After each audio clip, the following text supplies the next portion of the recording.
उंच मैदान पार पडलं आणि आता खऱ्या अर्थानं फायनलचा गुलाबाचा मानकरी ठरला आहे तो म्हणजे शिवाय. आज आनंद चर्चेत आहे. दादा नमस्कार. नमस्कार. काय नाव आपलं? माझं आकाश वलकवडे. काय सांगाल, आज एक उंच पारंपरिक मैदान आहे आणि त्यात आपल्या मैदानात आपल्या नंदीने गुलाबाचा मानकरी ठरला आहे, काय सांगाल? हो, आनंद खूप आहे. मैदान बी खूप असं छान होतं, पारदर्शक झालं. काय सांगाल शिवायबद्दल, काय सांगाल? तुमचं गाव कोणतं, परिचय जातं आम्हाला सगळं? आमचं गाव मुळशी पिंगुटमधला शिवाय. मुळशीचा. कोणाच्या नावानं पळतो काय, मला कोण आहे? ओंकार बाळासाहेब गोळे, ब्रह्मरेवान शिरगावकर. बरं, यांच्या नावानंच पळतो.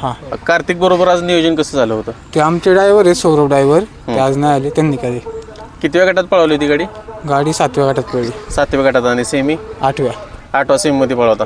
तर गट ज्यावेळेस पळाला किंवा सेमीफायनलच्या आशेनं काय सांगाल, गटाच्या स्पीडवरती काय सांगाल? नाही, गटाच्या स्पीडवरती बैल चांगलाच पोहतो. बैलाचं फक्त पायऱ्या बैल आपल्या अंतरात राहिला होता. तरी पण आज म्हणजे शिवाय थोडंफार तुमचं नाव करतोय, चर्चेत आणतोय. कसं काय नियोजन कोण करतं पायऱ्याचं? आपले ड्रायव्हर करतात ओंकार गोळे मालक स्वतः. एवढ्या लांबून आज म्हणजे आलाय तुम्ही, आज या ऐतिहासिक मैदानात गुलाबाचा मानकरी ठरला, काय आजचा आनंद आहे? आनंद खूप आहे. एवढ्या लांबून आला, आनंद भरपूर आहे. आम्हाला असं 1 नंबरची अपेक्षा नव्हती फायनलसाठी. काय सांगतील दादा शिवायबद्दल? आज तू शिवाय सोबत आहेस, पण खऱ्या अर्थानं नंदी नाव करतो तुझ्या टीमचं नाव करतोय, मग पोरांचे हाऊस पूर्ण करतोय तो. पोरांना महाराष्ट्रात सगळीकडे नाव करायचं त्याचं, त्याच्यामुळे तो नाव करून देतो आणि मित्रांना सगळ्यांना. नक्कीच खूप सारं समाधान आहे तुमच्या चेहऱ्यावर एवढ्या लांबून मुळशीवरून आला दादा. कार्तिकबद्दल काय सांगशील आज? कार्तिक वासरू एवढं पळतंय की त्याचं स्पीड मानता यायचं नाही, एवढं पळतोय तो आत्ता. नक्कीच. शिवाविषयी थोडं सांगाय का, घरच्या गाईचं का आपल्या खरेदी? आपण खरेदी. कधी घातलं होतं, हिरलीच 4 महिन्याचा असताना आणलं, बारीक बच्चा होता. बरं, हां, तेव्हा घेतला होता. मग त्याची शिकवण वगैरे कशी झाली, काय कोण सांभाळ? आपली बाजूलाच बैल आहे, बरं, हां. त्या बैलाने शिकवले मैदान म्हणून बैल. मग तो आपला जुना नंदी आहे. हो, जुना नंदी. मग त्याच्या शिकवणी त्याचा तयार झालाय. शिवाविषयी थोडासा त्याचा इतिहास सांगा की, कुठं कुठं पळालाय, गुलाल किती आहेत काय? शिवाय आता चालूला वडकीला राहिलाय, शिवायला क्वार्टर फायनलला राहिला.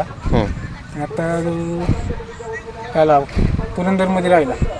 तुम्हाला एक आता तुम्ही एवढं जवळून त्याला बघता, आता कायम शिवाय बरोबर तुम्ही सगळेजण असता, सगळी टीम तुमची कष्ट किती. आता एक बैलगाडीचं क्षेत्र म्हणलं की एक दोघांचं काम नसतंय, सगळ्यांचा सपोर्ट लागतो.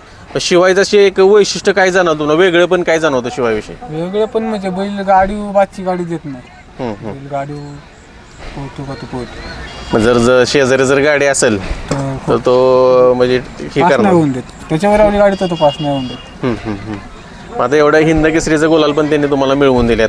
तो आनंद खूप मोठा होता. हां, म्हणजे वडकी हिंद केसरीचा. ते तर कोणाबरोबर पळाला होता? तिथे टाक्याबरोबर पळलं होतं. टाक्याबरोबर पळाला होता. मग आता काय सांगाल, आज शिवाय आज कुठंतरी तुमच्यासाठी पळतोय किंवा मालकांच्या नावासाठी पळतोय, काय सांगाल? मालकांच्या नावासाठी म्हणजे आनंद खूप आहे आम्हाला. अशी आता काय बोलावं, म्हणजे कुठंतरी ते भावनिक क्षण असतात, थोडंसं ते मित्रांनो दिसून येतं.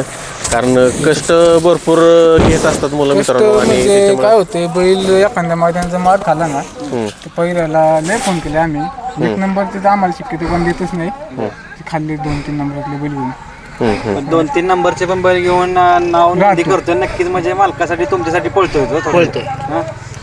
सुट्टीला कसं काय वाटतं? सुट्टीला हाय जरा त्रास देतो खाली. बर. आणि पब्लिकने 4 खांदी दोन्ही खांदे दोन्ही खांदी पळतो. ड्रायव्हर कोण होते काय? ड्रायव्हर छोटा ड्रायव्हर कोराई. छोटा ड्रायव्हर कोराळेकर. छोट्या ड्रायव्हरचा एक वेगळाच चपळाटपणा आहे सगळ्यांना. छोट्या ड्रायव्हरने आपली वासाची गाडी खूप आहे. शिवाय किती वर्षाचा आहे का? शिवाय आता 2.5 वर्षाचा आहे. खूप साऱ्या शुभेच्छा असतील तुमच्या टीमला. नक्कीच असंच तुम्हाला यश मिळत जाईल शिवाय बरोबर. हीच तुम्हाला शुभेच्छा असतील. धन्यवाद.